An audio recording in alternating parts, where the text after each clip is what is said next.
Film की शुरुआत होती है हमारी अंधी मुख्य किरदार सोफिया से, जो एक ऑर्केस्ट्रा में पियानो बजाती नजर आती है। अपना काम खत्म करने के बाद वो घर की तरफ जाती है और अपने बिल्डिंग के पास वाले कैफे पर रुकती है। वहां सोफिया एक न्यूज सुन लेती है जिसमें बताया जाता है कि 1992 से 1995 के बीच 10,000 से ज्यादा लोग मारे गए थे और लाखों लोग बॉस्नियन वॉर में बेघर हो गए थे। न्यूज में जोरन रेडिक का नाम भी लिया जाता है, जो पहले एक सर्बियन वॉर क्रिमिनल था लेकिन अब एक फिलैंथ्रोपिस्ट बन चुका है। खबर ये भी बताती है कि उस पर अब ये इल्जाम है कि वो आर्म्स डीलिंग और ह्यूमन ट्रैफिकिंग का रैकेट चला रहा है। अपने बिल्डिंग में वापस आते हुए सोफिया अपनी पड़ोसन वेरोनिक से मिलती है, जो ऊपर वाले फ्लोर पर रहती है। सोफिया मुस्कुराते हुए उसकी खुशबू की तारीफ करती है, जिससे साफ होता है कि उसकी सूंघने की शक्ति बहुत तेज है। वेरोनिक उसका शुक्रिया अदा करती है कि उसने उसके पापा के इवेंट में परफॉर्म किया और पूछती है कि उसे कैसा लगा। सोफिया जवाब देती है कि उसके पापा बीमार हैं और उसे पैसों की जरूरत है, इसलिए उसे बाकी किसी चीज की परवाह नहीं है। सोफिया फिर उससे परफ्यूम का नाम पूछती है, लेकिन वेरोनिक कहती है कि ये एक सीक्रेट है। बाद में सोफिया अपने अपार्टमेंट में पियानो बजा रही होती है, तभी ऊपर से बहुत तेज आवाजें आती हैं। वो सुनती है कि वेरोनिक किसी से बहुत गुस्से में बहस कर रही है, लेकिन सोफिया इसे इग्नोर करके सोने चली जाती है। नींद में उसे अपने बचपन के डरावने सपने आते हैं, जहां कोई उसे अलमारी में बंद कर देता है ताकि उसे बचाया जा सके। सुबह उठने पर वो फिर सुनती है कि वेरोनिक ऊपर किसी से झगड़ रही है। अगले दिन काम से वापस आते हुए सोफिया सीढ़ियों पर फिसल जाती है और उसका हाथ चोटिल हो जाता है। वो उस चीज को उठाती है जिस पर वो फिसली थी और पाती है कि वो एक औरत का शॉल है। वो उसे सूंघती है। फिर सोफिया अपना मेल बॉक्स चेक करती है, जहां उसे एक छोटा सा कांच का वायल मिलता है जिसमें कोई लिक्विड भरा है। वो उसे सूंघने के बाद फिर से शॉल को सूंघती है। कूड़ा फेंकने के लिए वो बेसमेंट जाती है और फिर एलिवेटर से वापस ऊपर आने लगती है। ग्राउंड फ्लोर पर ही एक डरी हुई वेरोनिक एलिवेटर में चढ़ती है, जिसका पीछा एक आदमी कर रहा होता है।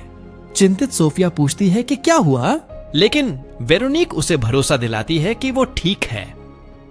सोफिया के फ्लोर पर पहुंचते ही वेरोनिक अचानक उसके पास आकर कहती है कि ये चीज उसके लिए संभाल कर रखे और फिर अपना सीक्रेट परफ्यूम का नाम बताती है, लिक्विड गोल्ड।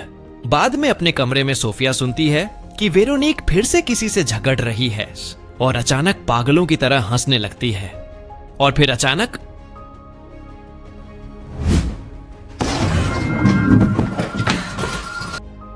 हम देखते हैं कि वेरोनिक अपनी बैल्कनी से गिर चुकी है और नीचे सड़क पर उसकी मौत हो जाती है। कुछ देर बाद पुलिस सोफिया के अपार्टमेंट में आती है और उसे ये दुखद खबर देती है। एक डिटेक्टिव ऑस्कर मिल्स सोफिया से पूछता है कि उसकी वेरोनिक से कितनी जान पहचान थी। सोफिया जवाब देती है कि वो वेरोनिक को ज्यादा नहीं जानती थी और शायद ही उससे कभी बात की हो। मिल्स पूछता है कि क्या उसने ऊपर से कुछ सुना था, तो सोफिया झूठ बोलती है कि उस समय उसने हेडफोन्स लगाए हुए थे। एक और सीन में हम मार्क नाम के आदमी से मिलते हैं, जो एलिवेटर में वेरोनिक का पीछा कर रहा था। वो अपनी बहन एलेक्स के साथ कार में बैठा बहुत परेशान नजर आता है। एलेक्स उससे वो यूएसबी मांगती है जो वेरोनिक के पास होनी चाहिए थी, लेकिन मार्क कहता है कि उसके पास वो नहीं थी। ये सुनकर एलेक्स उससे कहती है कि वापस अपार्टमेंट जाकर उसे ढूंढे। हमें ये भी पता चलता है कि जोरान रेडिक ने ही इन्हें वेरोनिक को मारने का मिशन दिया था। मार्क घबराते हुए कहता है कि एलिवेटर में एक औरत थी जिसने उसे देख लिया, तो एलेक्स उसे कहती है कि उसे भी खत्म कर दे। सीन बदलता है मॉर्गे में, जहां डिटेक्टिव मिल्स और एक डॉक्टर आते हैं। डॉक्टर बताता है कि सबूत बताते हैं कि वेरोनिक ने खुदकुशी की है, क्योंकि कोई संघर्ष के निशान नहीं है। लेकिन उन्हें यह भी पता चलता है कि उसने हाल ही में नोज जॉब करवाई थी और सिर्फ एक हफ्ते पहले अपने बालों का रंग बदला था। मिल्स सोच में पड़ जाता है कि कोई खुदकुशी करने से पहले ये सब क्यों करेगा। अगले दिन सोफिया ऑर्केस्ट्रा में होती है, जहां उसे कंसंट्रेशन करने में दिक्कत हो रही है। घर जाते हुए वो फिर से न्यूज सुनती है और शॉकिंगली पता चलता है कि जोरान रेडिस वेरोनिक का पिता है। वो अभी अभी मॉर्ग से अपनी बेटी की बॉडी पहचान कर निकला है, लेकिन लोग उस पर कोई सहानुभूति नहीं दिखा रहे, क्योंकि रेडिक एक बदनाम शख्स है। घर पहुंचते ही हम देखते हैं कि मार्क उसके अपार्टमेंट के बाहर बंदूक लेकर बैठा है, लेकिन उसे ऑब्जर्व करते हुए मार्क समझ जाता है कि सोफिया अंधी है। बाथरूम में सोफिया को बाहर कोई आवाज सुनाई देती है।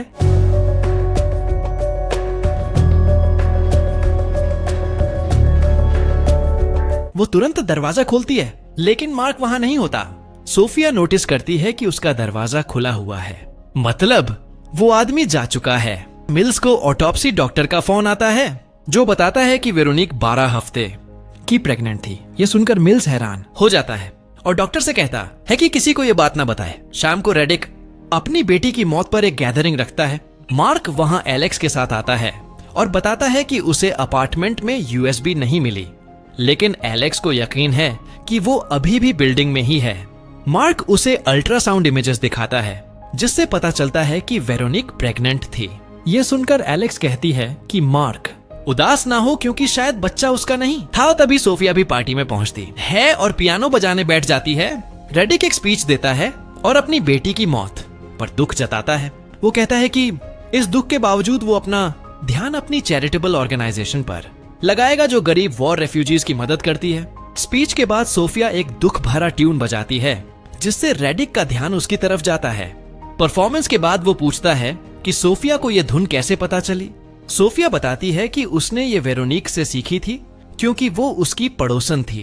ये सुनकर रेडिक हैरान हो जाता है और उसे अपने ऑफिस ले जाता है। एलेक्स और मार्क ये सब देखकर चौंक जाते हैं। ऑफिस में रेडिक सोफिया को शैंपेन ऑफर करता है। वो कहता है कि उसकी बेटी बहुत परेशान रहती थी, खासकर अपनी आखिरी दिनों में, लेकिन सोफिया कहती है कि वो उसके साथ बहुत अच्छी थी। सोफिया ये भी बताती है कि वेरोनिक ने एक बार उसे ये ट्यून बजाने को कहा था, क्योंकि बचपन में उसके पापा ये गुनगुनाते थे। तभी एलेक्स अंदर आकर मीटिंग रोक देती है, तो रेडिक बाहर चला जाता है। इस मौके का फायदा उठाकर सोफिया अपने पास रखा वायल निकालती है, जो दरअसल जहर है। वो इसे रेडिक के ड्रिंक में डालने की कोशिश करती है, लेकिन गलती से गिरा देती है। वहीं एलेक्स रेडिक से कहती है कि वो लोगों के सामने अपना दुख दिखाए, न कि एक अंधी पियानिस्ट को पटाने की कोशिश करे। तभी रेडिक वापस सोफिया के पास आता है, तो वो जल्दी से वायल को अपने पैरों से छुपा देती है। रेडिक कहता है कि उनकी मुलाकात यहीं खत्म होती है, लेकिन वो उसे फिर से मिलना चाहेगा। सोफिया हामी भरती है, लेकिन जाते जाते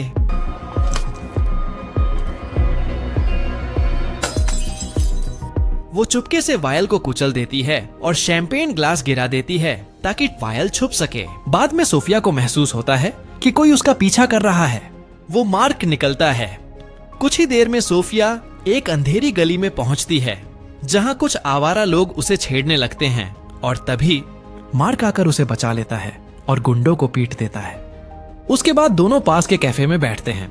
मार्क बताता है कि वो अपनी बहन के लिए काम करता है, जो एक सिक्योरिटी कंसल्टिंग फर्म चलाती है। सोफिया बताती है कि उसके ऊपर वाले अपार्टमेंट में इस हफ्ते एक औरत की मौत हुई है और वो अभी भी डरी हुई है। वो उसे वेरोनिक का शॉल दिखाती है और कहती है कि वो अभी भी उसकी खुशबू महसूस कर सकती है। मार्क पूछता है कि क्या उसने उस दिन कुछ सुना था, तो सोफिया कहती है नहीं, क्योंकि उसने हेडफोन्स लगाए हुए थे। वो मार्क का शुक्रिया अदा करती है और कैफे से निकलने लगती है, लेकिन बाहर जाते समय वो कैफे के म्यूजिशियन दोस्त से कहती है कि अगर वो मार्क को कभी देखे तो ये वाला पीस बजाए। अगली सुबह सोफिया फिर से अपने बचपन का एक भयानक सपना देखती है, जहां उसका पूरा परिवार किसी ने बेरहमी से मार डाला था और उनका घर जला दिया गया था, लेकिन सोफिया को एक आदमी ने बचा लिया था। बाद में जब सोफिया पियानो बजा रही होती है, उसे याद आता है कि आखिरी बार जब वो वेरोनिक से मिली थी तो उसने उसके पॉकेट में कुछ डाला था, और वो कुछ और नहीं बल्कि वही यूएसबी ड्राइव थी, जिसकी तलाश मार्क कर रहा था। तभी सोफिया से डिटेक्टिव मिल्स मिलने आता है। वो कहता है कि वो अभी ऊपर था और उसे पियानो बजाते सुना। वो पूछता है कि क्या उसे उस रात के बारे में कुछ नया याद आया, लेकिन सोफिया कहती है नहीं। तभी मिल्स खुलासा करता है कि वेरोनिक प्रेग्नेंट थी उसकी मौत से पहले। ये सुनकर सोफिया हैरान रह जाती है। डिटेक्टिव के जाने के बाद सोफिया बाहर निकलती है और उसे एक आदमी मिलता है जिसका नाम है नियल, जो दरअसल उसका एडॉप्टिव फादर निकलता है। नयाल कहता है कि उसे तुरंत यहां से गायब होना चाहिए, क्योंकि डिटेक्टिव मिल्स बहुत डेडिकेटेड आदमी है और जल्दी ही उसकी असली पहचान और अतीत तक पहुंच जाएगा। लेकिन सोफिया साफ मना कर देती है और कहती है कि उसे पहले रेडिक से बदला लेना है। यही खुलासा होता है कि सोफिया खुद बोस्नियन वॉर की विक्टिम है। रेडिक ने ही उसके पूरे परिवार को मरवाया था।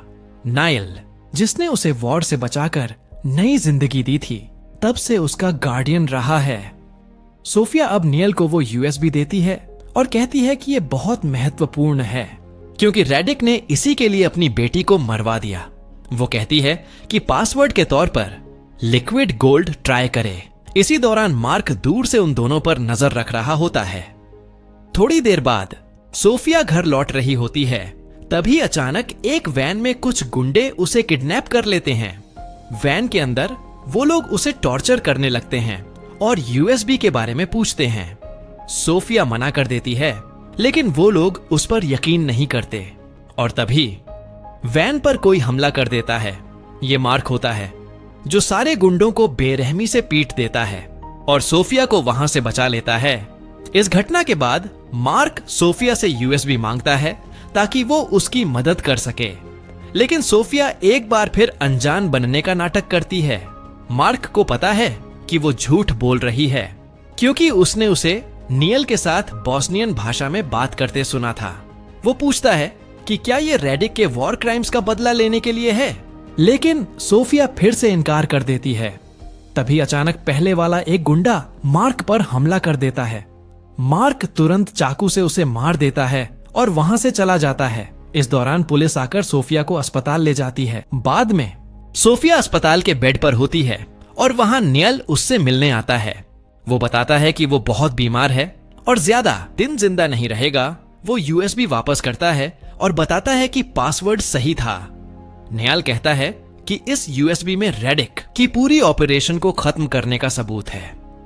वो ये भी बताता है कि वेरोनिक अपने पिता के साथ गद्दारी कर रही थी और ये सारी जानकारी रशियंस तक पहुंचा रही थी, लेकिन वो अकेली नहीं थी। वो और एक और शख्स मिलकर ये काम कर रहे थे। दोनों के कोड नाम थे स्रेब्रो और ज़्लाटो। ज़्लाटो यानी गोल्ड, वेरोनिक थी। अब बस उन्हें स्रेब्रो यानी सिल्वर को ढूंढना था। नियल के जाने के बाद सोफिया चुपके से अस्पताल से निकल जाती है। घर पहुंचने पर वो नोटिस करती है कि उसका फैमिली पिक्चर फ्रेम से गायब है।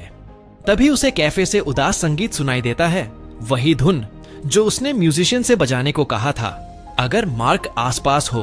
कुछ देर बाद म्यूजिशियन मार्क के पास वेरोनिक का शॉल लेकर आता है और कहता है कि सोफिया उसे मिलने बुला रही है। जल्द ही मार्क वेरोनिक के अपार्टमेंट पहुंचता है।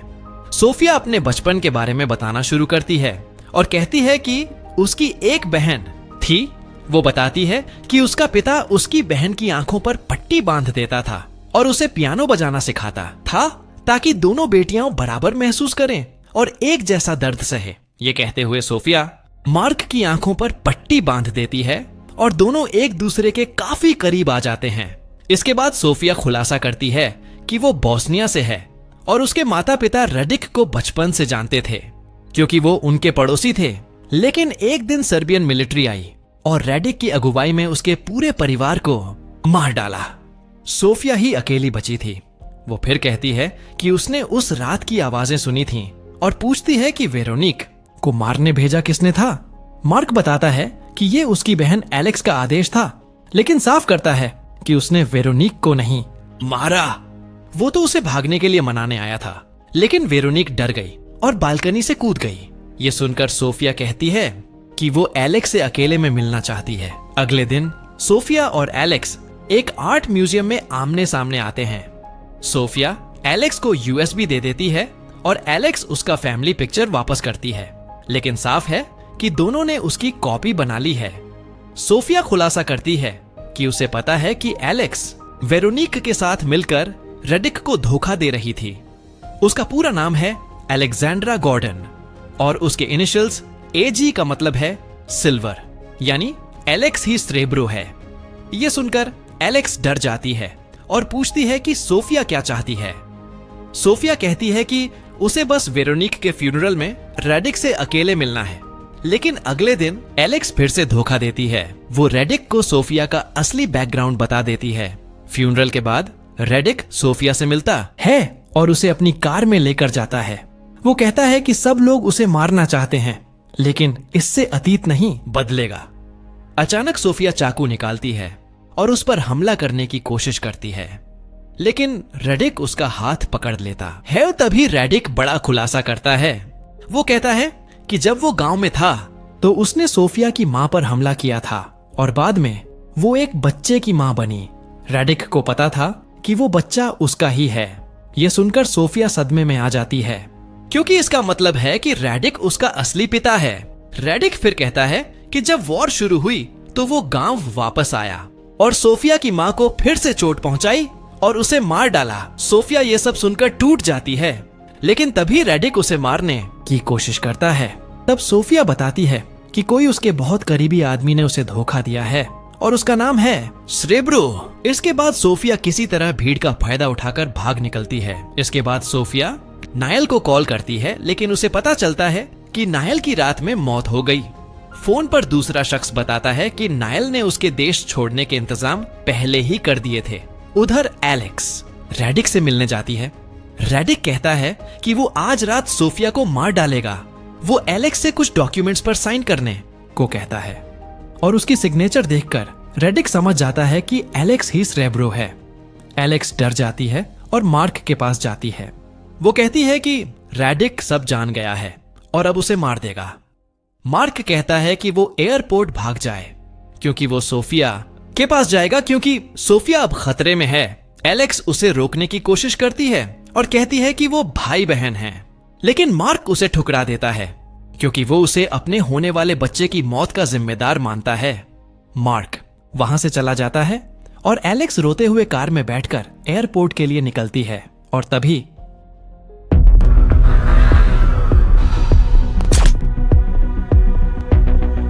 रेडिक सोफिया के अपार्टमेंट पहुंच जाता है। वो कहता है कि कितना अजीब है कि उसकी दोनों बेटियां एक ही बिल्डिंग में रहती थीं और दोनों उसे मारने की साजिश कर रही थीं। फौरन ही वो सोफिया पर हमला कर देता है और उसे दबोच लेता है। तभी बाहर मार्क आता है और रेडिक के गुंडों से भिड़ जाता है। कड़ी लड़ाई के बाद मार्क दोनों को हराकर अपार्टमेंट में घुस जाता है। इस दौरान रेडिक सोफिया का गला दबा रहा होता है। तभी सोफिया गिलास उठाकर उस पर वार करने ही वाली होती है कि मार्क आता है और रेडिक को धक्का दे देता है। रेडिक नीचे गिरकर गेट पर बुरी तरह से मारा जाता है, लेकिन सोफिया गुस्से में है क्योंकि वो खुद रेडिक को मारना चाहती थी। मार्क कहता है कि अगर वो ऐसा करती तो सारी उम्र पछताती। तभी सोफिया नोटिस करती है कि मार्क बुरी तरह से घायल है। वो उसकी मदद करने दौड़ती है। मार्क ये सुनकर हैरान रह जाता है क्योंकि सोफिया गलती से बोल देती है कि वो अंधी नहीं है। फ्लैशबैक में दिखाया जाता है कि उसकी बहन ही असली में अंधी थी, लेकिन वो वॉर में मारी गई। तब से सोफिया उसकी पहचान अपनाकर खुद को अंधा दिखाती रही। अंत में मार्क फैसला करता है कि वो रेडिक की मौत का सारा इल्जाम अपने सिर लेगा, क्योंकि वैसे भी वो पहले से ही वांटेड क्रिमिनल है। लेकिन वो कहता है कि वो सोफिया को जाते हुए नहीं देख सकता। तभी सोफिया वेरोनिक का शॉल उसकी आंखों पर डालती है और वहां से भाग जाती है। कुछ देर बाद पुलिस आती है और डिटेक्टिव मिल्स सोफिया को सड़क पर देखता है, लेकिन उसे रोकता नहीं और फिल्म यहीं खत्म होती है, जहां सोफिया अपने परिवार के साथ बिताए अच्छे पलों को याद करती है।